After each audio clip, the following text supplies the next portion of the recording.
제가 목회하면서 성경 중에서 어떤 교회를 모델로 삼을까 많이 기도하고 실험하면서 40년 동안 목회를 했습니다.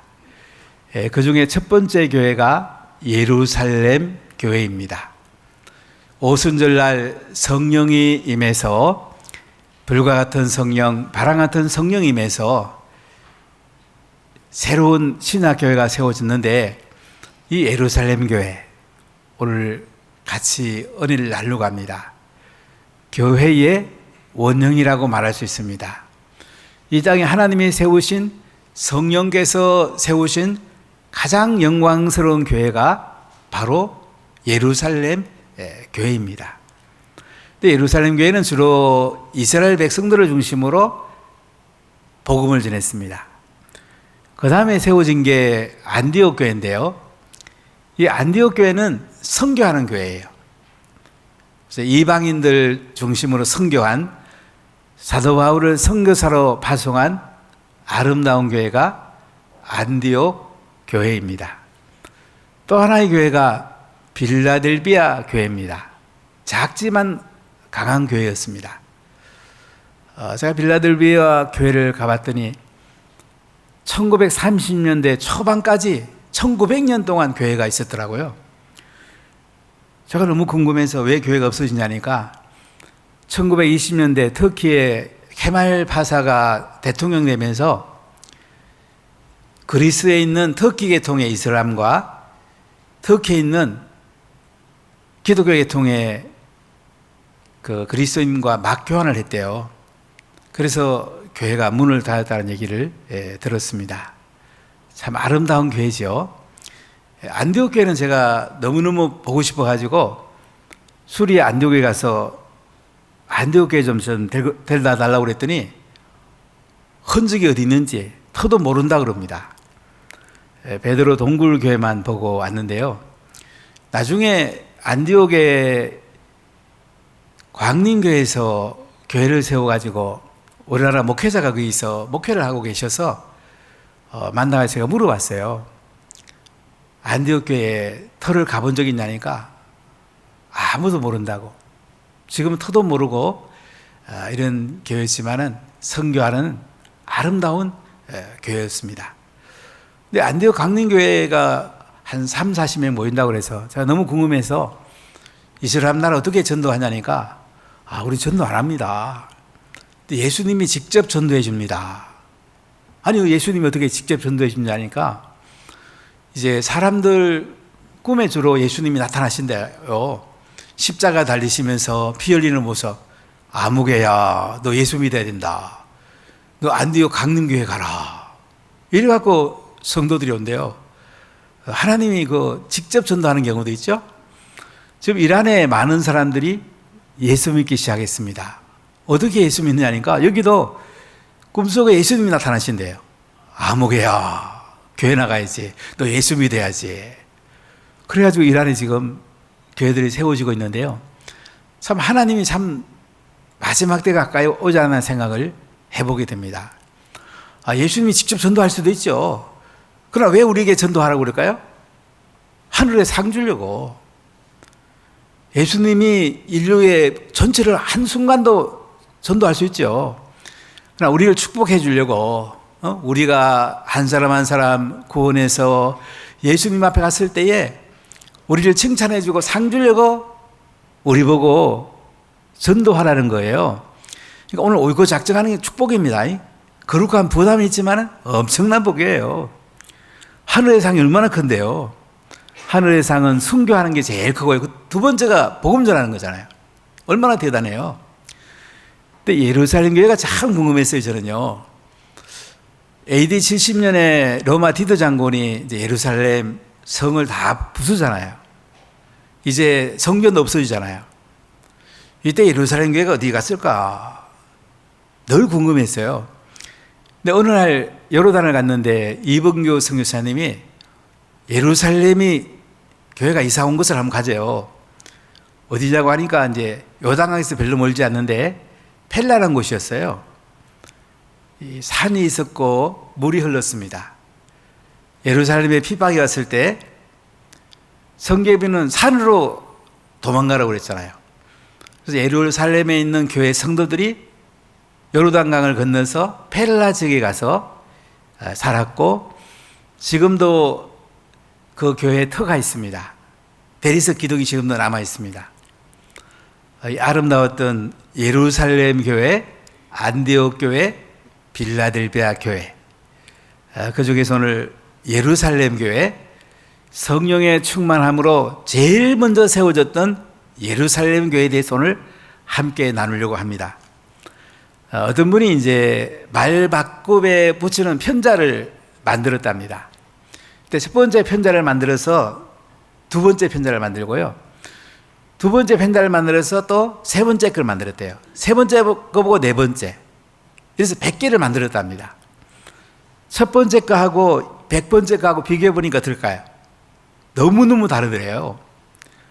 또 한 사람은 이 말구 밑에 박는 편자를 첫 번째 걸 만들어서요, 두 번째 것도 첫 번째 거 보고 만들고, 세 번째 것도 첫 번째 보고 만들고, 네 번째 것도 첫 번째 보고, 이 100개를 만들었대요. 나중에 어떨까요? 첫 번째 거하고 100번째 거하고 거의 같더래요. 자, 무슨 얘기입니까? 우리가 교회의 원형, 우리가 본받고 우리가 살아야 될 교회의 원형이 예루살렘 교회인데, 예루살렘 교회를 우리가 잘 본받고 예루살렘 교회 성도들이 살았던 삶을 사는 것이 가장 하나님 나라의 삶이고 가장 영광스러운 삶이 된다는 것입니다. 예수님이 이 땅에 3년 반 동안 계시다가 12제자를 남기시고 이제 십자가에 죽으시고 부활하시게 되는데, 부활한 다음에 40일 동안 하나님 나라 일을 말씀을 하셨습니다. 예수님은 하나님 나라 꿈을 꾸고 하나님 나라 일을 하러 오셨던 분이에요. 제자들이 이스라엘을 회복할 때가 지금입니까? 그때 예수님은, 야, 그거는 하나님이 알아서 할 거고, 너희들이 해야 될 거는 성령 충만 받고 권능을 받아서 예루살렘부터 땅까지 복음 전하라. 그리고 제자들이 보는 가운데 하늘로 성천하십니다. 재림하겠다 하시고 성천을 하세요. 그리고 120명이 마가다락방에서 열흘 동안 오로지 기도합니다. 다른 거 아무것도 안 하고 열흘 동안 기도를 했어요. 그랬더니 오순절 날이 이름에 바람 같은 성령이 그들의 귀전을 때리고 불과 같은 성령이 120명 모두 머리 위에 가득가득 혀가 날름거리는 것처럼 임하게 되었습니다. 이때에 그들이 성령의 충만을 받고 성령이 말하게 하심을 따라 다른 언어들로 말하기를 시작합니다. 참 놀라운 거는요, 갈릴리 출신의 사람 제자들이 이야기하면 성경에는 34개 나라가 있는데요, 천하만국으로 표현이 되는 이 사람들이 어떻게 해요? 다 알아듣습니다. 참 신비한 일이 나죠. 그 사람들이 뭐 조롱하고 세술에 치따구로 막 이럴 때 베드로가 일어났을 때예요. 아침 9시인데 우리가 술 먹을 수가 있냐? 지금은 기도하는 시간이잖아. 그래서 여호와의 일의 예언이 이루어졌다.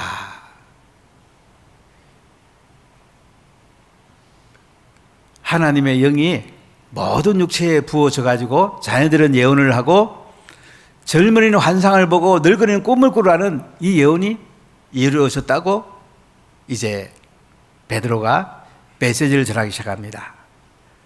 그러면서 남정과 여정 누구든지 성령 받을 수 있는 성령의 새 시대가 열렸다. 누구든지 예수님을 믿으면 구원을 받는다.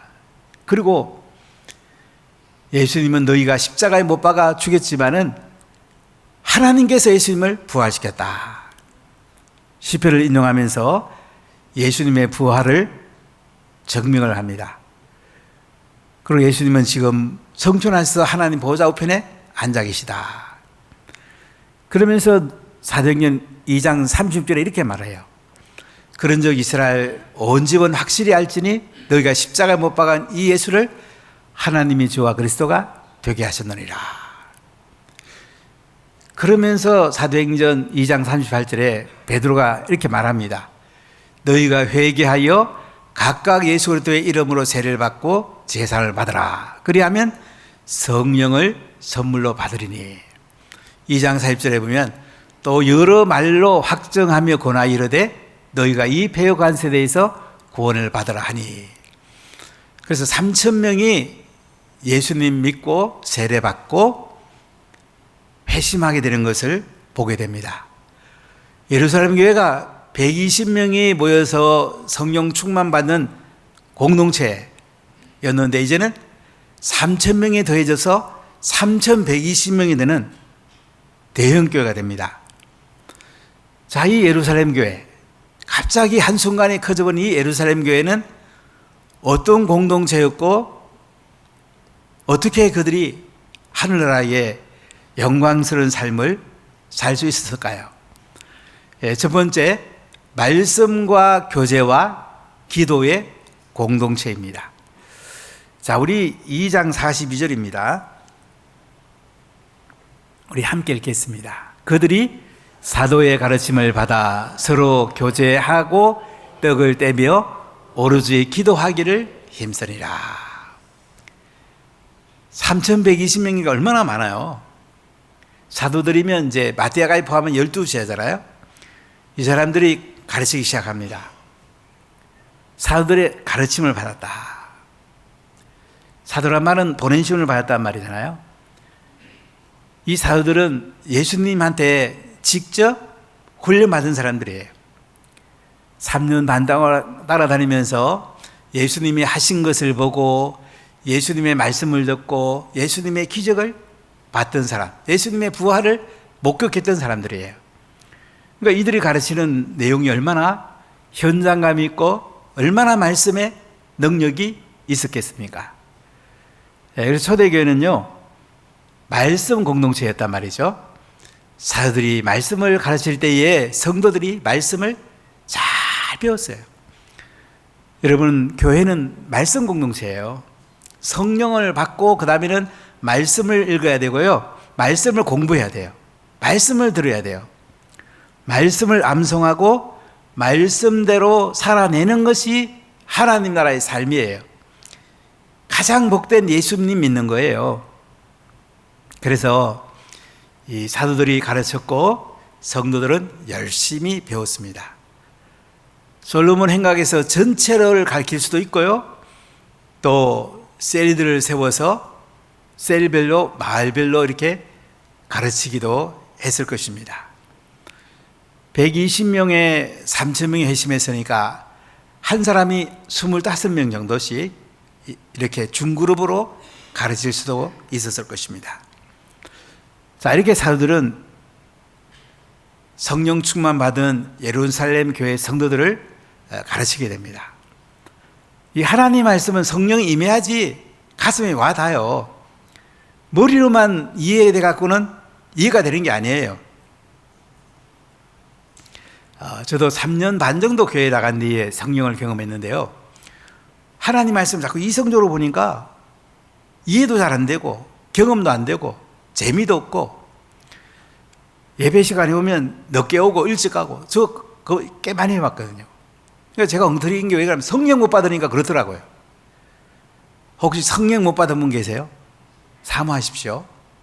다 성령 받으십시오. 아멘. 그리고 말씀을 받으십시오. 그래야지 내 영이 삽니다.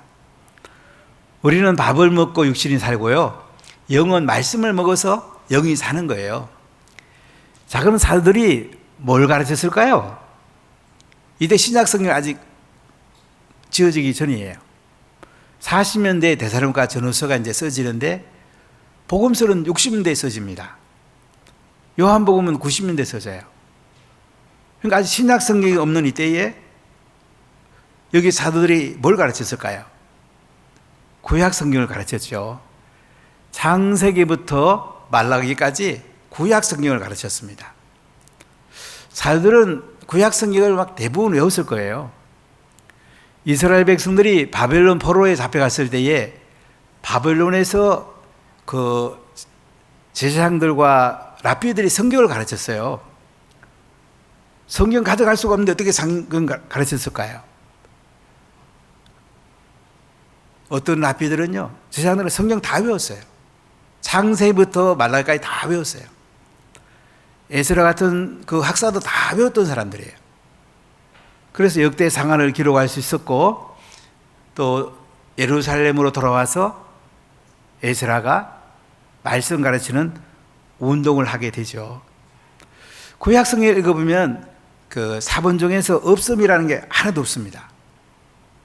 그러니까 히브리 사람들은 구약성경을 암송하는 사람이 많았다는 얘기예요.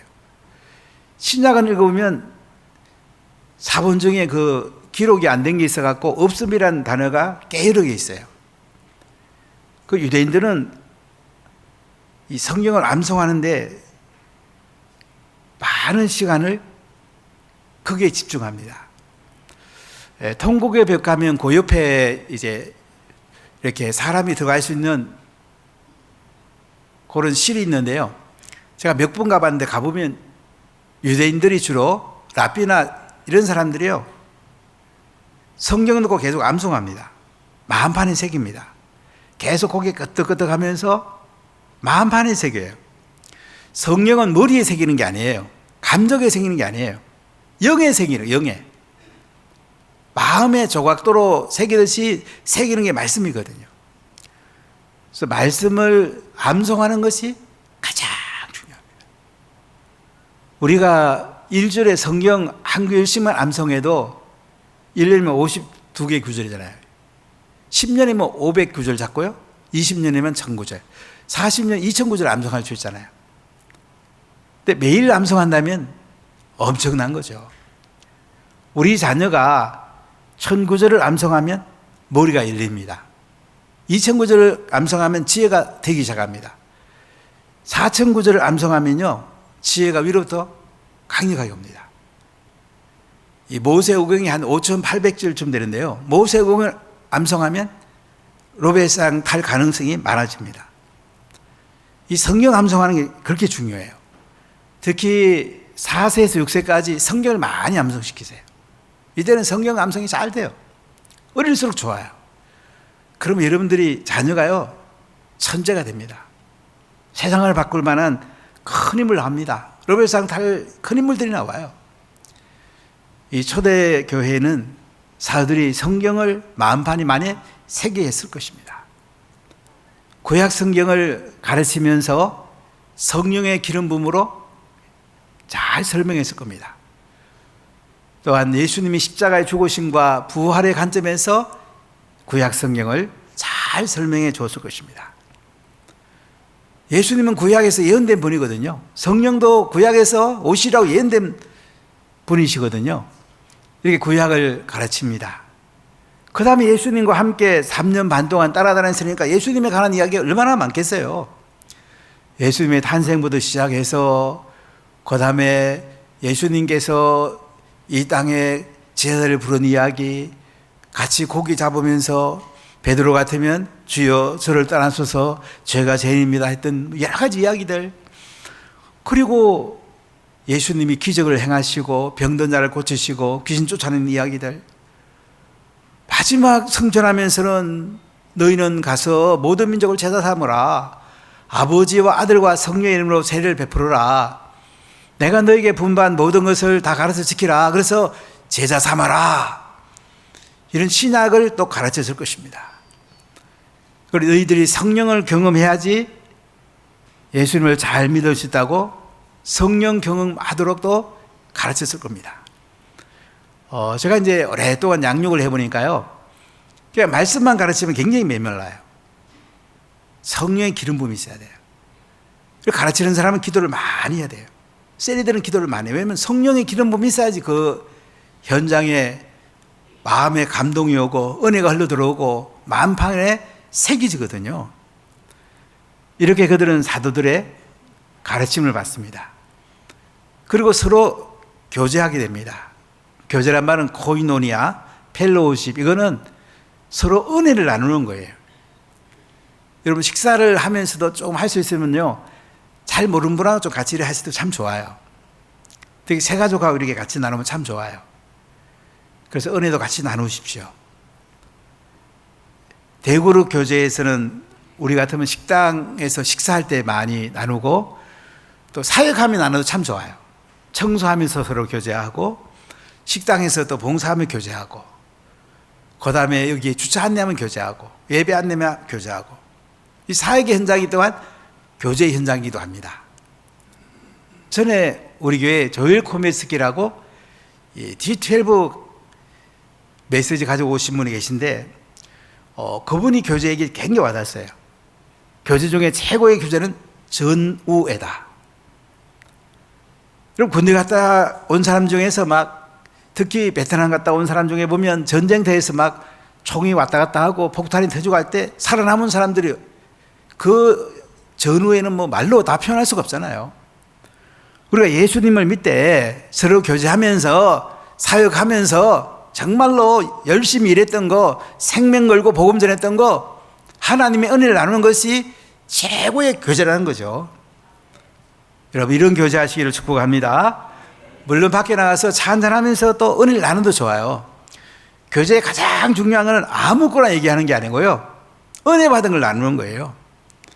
내가 말씀을 암송했는데 이 말씀이 내 속에 너무 은혜가 됐다고, 내가 어떤 사람에게 복음 전했는데 그 복음 전하기 너무너무 은혜가 됐다고, 우리 셀몸에서 이런 얘기를 긍정적인 얘기가 있었는데 이런 게 참 은혜가 됐다고, 얘기 안 할 건 셀모임의 건 얘기 안 해야 되는데 꼭 은혜 되는 걸 꼭 얘기할 수 있는 것 같으면 또 그것도 나눌 수도 있겠죠. 이렇게 교제하는 거 너무 행복한 거예요. 밥을 먹더라도 은혜로운 사람하고 밥 먹으면 기분 좋지 않아요? 그렇죠? 그렇잖아요. 그래서 은혜로운 것을 나누는 것이 교제하는데 제일 중요한 거예요. 교제하는데 부정적 얘기하고 뭐 자기 자랑하고 뭐 말도 안 되는 얘기하고 그러면 다음에 교제하고 싶지 않잖아요. 그러면 교제할 때 긍정적이고 아름다운 교제를 나누십시오. 그걸 떡을 떼면서 애찬을 나누는 거죠. 성찬을 나누는 거예요. 특히 유대인들은 토요일마다 가정식탁 예배 드리면서 애찬을 나눕니다. 엄마가 이 빵을 만들고 포도주를 준비하면 아빠가 이제 빵을 자르고 포도주 잔을 나눠줍니다. 매주 이 떡을 떼요. 그리고 오로지 기도하기에 힘썼다. 모이면 기도한 거예요. 성전에 모이면 기도하고 셀 식구들이 모이면 기도하고 오로지 기도하기에 힘썼다고 그러잖아요. 기도는 엄마와 태아와 사이에 생명줄 같아요. 탯줄 같아요. 탯줄이 끊어지면 아가 살 수가 없잖아요.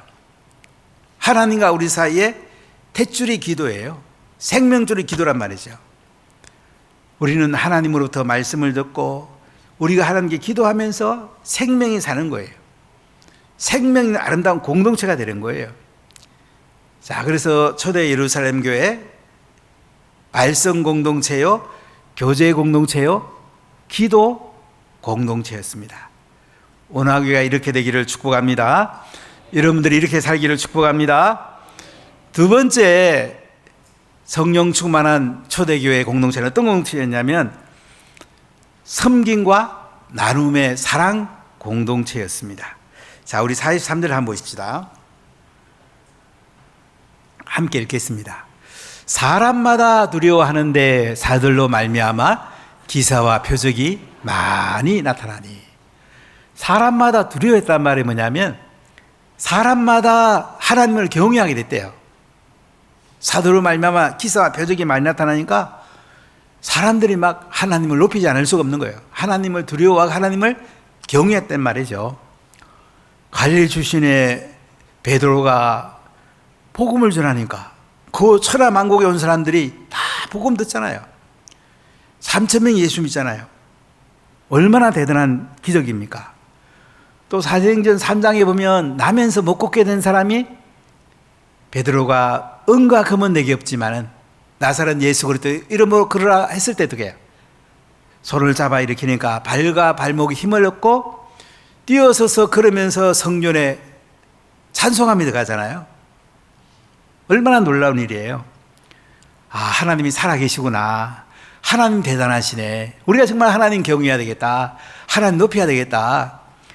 그리고 형제들 찾아보니까 멀리서 온 사람들은 이 예루살렘에서 예수 믿었지만은 이 당시 먹는 것도 쉽지 않았을 거예요. 가져왔다고 해도 또 금방 떨어진 사람도 있을 거예요. 그러니까 가진 사람들은 어떻게 해요? 못 가진 사람들이 나눠주는 거예요. 자, 우리 41절 같이 읽어볼게요. 44절입니다. 믿는 사람이 다 함께 있어 모든 물건을 서로 통용하고. 자, 믿는 사람이요, 다 함께 있어서 모든 물건을 서로 통용하는 거예요. 서로 네 거 내 거 없이 함께 쓰는 것을 볼 수가 있습니다. 공산주의는 여기서 나오는데요. 이게 칼 막스는 이상적으로 이것을 생각을 했는데, 레닌은 이제 특권적을 만들죠. 70년 실험해 봤지만은 경제적으로는 실패했어요. 이게 이제 진전이라는 게 들어와서 각 영역에 파고들어가서 지금은 공산주의가 파고들어가고 우리나라 주사파들이 파고들어가고 있는데, 이게 성령의 말하는 거 너무 지금 변질됐어요. 잘못된 걸로 갔죠. 근데 이 당시에 그 성경과 나눔의 공동체는요, 자원에 사는 거예요. 좋아서 하는 거예요. 있는 사람은 좋아서 나눠주고요, 또 없는 사람은 없는 대로 살고요, 또 있는 사람이 또 공급해주면 또 기쁨으로 서로 섬기고 나누고, 이렇게 사랑의 공동체가 된 거죠. 자, 45절 읽어볼까요? 또 재산과 소유를 팔아 각 사람의 필요를 따라 나눠주며. 자, 재산과 소유를 팔았다고 그래. 없는 사람 나눠주려고 팔았대요. 각 사람의 필요를 따라 나눠줬대요. 있는 사람들은 자기가 그걸 더 누릴 수도 있겠죠. 그러니까 없는 사람 봤을 때 너무 마음이 아프잖아요. 그래서 같이 나눠주는 기쁨을 누린 거예요. 성계는 기쁨을 누린 거예요. 여러분, 우리가 많이 가진 사람은 많이 가지는 것을 누릴 수 있는 기쁨도 있지만요, 나눠주면 그 기쁨이 더 커집니다. 성기면 더 기쁨이 커지는 거예요. 참 신기하죠. 우리가 인도 선교해 보니까요, 미국 사람들이 와서 많이 나눠줬어요. 사람들이 받는 기쁨이 컸어요. 그러니까 맨날 받는 것만 익숙해진 거예요. 근데 안강희 선교사나 피터 튜마이 선교사는 그것을, 가진 것을 필요한 사람들에게 주는 것을 이제 훈련을 시켰어요. 헌금도 드리고 또 다른 사람에게 주고 또 몸도 헌신하고 더 큰 기쁨을 누리는 거예요. 여러분, 신비하죠? 자꾸 쌓아두지 마세요. 쌓아두는 기쁨보다, 통장에 저축하는 기쁨보다요, 나눠주는 기쁨이 더 큰 거예요. 그렇다고 없는 사람, 있는 사람 찾아가서 야, 이 성경 봐라, 주라고 안 그랬냐, 내놔라, 이러면 안 돼요. 예, 이것도 행패 부리는 거예요. 성령의 감동으로, 기쁨으로, 인격을 존중하면서 좋아서 나눠주는 것이 초대교회의 섬김과 나눔의 공동체인 것을 볼 수가 있습니다. 9월 29일 날 반 모피터 목사님이 이제 저에게 오셔서 주일 축제 예배 말씀 전하시는데, 제가 만난 분 중에는 예수님을 가장 많이 닮은 분이 아닌가 저는 종종 생각해 봐요. 그분을 뵐 때마다 참 고개가 숙여져요. 참 아름다운 분이에요. 참 그분은 잘 살 수 있는 분이에요. 사모님도 교수시고 아주 잘 살 수 있는 분이에요. 근데 이분은 전 세계의 가장 가난한 나라들, 남미, 아프리카, 동남아, 이런 지역을 다니면서 이제 성리가 나눔의 삶을 살도록 DNA 사역을 하는 분이에요. 그러니까 미국 사람들이, 선교사들이 많이 갖다 나눠줬잖아요. 근데 부작용이 너무 많은 거예요. 그래서 DNA 사역은요, 그 자체 가진 자원을 가지고 나눠주는 거예요. 밖에서 자원을 가져가는 게 아니에요. 그 자체에 가지고 있는 것을 나눠주는 거죠. 그래서 우리는 피터 튜마이 같은 경우에는 DNA 사역을 청소를 제일 많이 합니다. 청소는 건강하게만 할 수 있잖아요. 그러니까 이슬람 마을, 힌두교 마을, 불교 마을에 가서 청소를 깨끗하게 합니다. 그러면 힌두교 사제나 이슬람 이맘이나 불교 성도가 나와서 아니 왜 청소하냐고, 나무 마을에 와서 왜 청소하냐고, 우리 복음 전하려고 그런다고. 복음이 뭐냐고. 그럼 힌두교 사제랑 이슬람 이맘이랑 불교 성녀에게 먼저 복음을 전해요. 이 사람이 예수를 믿어요. 그럼 우리 동이 다 복음 전하라고. 이렇게 하고 교회가 이제 청교회가 쓴 거예요. 그냥 세워진 게 아니에요. 여러분, 우리가 나눠주고 섬기는 것은 내가 가진 자원을 가지고 하면 돼요. 밖에 걸 갖고 들어오니까 이게 부작용이 생겨요. 계속 받는 사람 또 받고 싶어요. 근데 가진 것을 나눠주니까 부작용이 없어요. 초대교회는 가진 것을 나눠주지 밖에서 가져와서 나눠주지 않았어요. 그래서 성령과 나눔의 공동체를 통해서 우리의 삶이 하늘의 행복이 가득하시기를 축복합니다. 세 번째는 교회 성전과 가정 성전의 예배 공동체인데요. 자, 우리 2장 46절을 같이 읽어볼게요. 날마다 마음을 같이 하여 성전에 모이기를 힘쓰고 집에서 떡을 떼며 기쁨과 순전한 마음으로 음식을 먹고. 아멘. 자, 여기 보시면 초대 예루살렘 교회 성도들이 성전에 올라오는 것이 언제 올라왔죠? 날마다 마음을 같이 하여 성전에 모이기를 힘썼다. 날마다 성전에 올라왔다는 얘기잖아요. 성전에 와서 예배드리고 싶고, 성전에 와서 기도하고 싶고, 성전에 청소할 것은 없나, 식당 봉사할 것 없나, 이렇게 찾아가면서 그들이 성전에 올라왔단 말이야. 날마다 마음을 같이 해서 성전에 모이기를 힘쓰며. 이런 교회 여러분 한번 만들어 보시지 않을래요? 한번 성전에 매일 한번 올라와 보지 않을래요? 우리나라도 초대교회는요, 멀리 집 있는 사람은 교회 가까이 집 사는 게 그들이 굉장히 소원이었어요. 매일 교회에 올라오려고, 교회 와서 기도하려고, 교회 와서 사역하고 싶어서 초대교회 성도들은 날마다 마음을 같이 해서 성전에 모이기를 힘썼다. 매일매일 하면 새벽 기도 나오지 않으실래요? 저녁에 조금 일찍 주무시면 돼요. 저녁에 꼭 안 하면 안 되는 일이 있을 때는 어쩔 수 없죠. 그런 분들은 저녁 기도로 오십시오. 또는 10시 오전 기도 오십시오. 안 하면 저녁 일찍 잠들고요, 새벽을 깨워서 말씀 듣고 기도하면서 하루를 시작해 보세요. 하나님의 임재가 있고 하나님의 지혜가 임합니다. 하나님이 함께하는 삶이 됩니다. 시원한 성령의 바람이 불게 됩니다. 날마다 마음을 같이 하여 성전에 모이기를 힘쓰고, 이렇게 되기를 축복합니다. 그 다음에 뭐 했냐면 집에서 떡을 떼며 기쁨과 순전한 마음으로 음식을 먹고.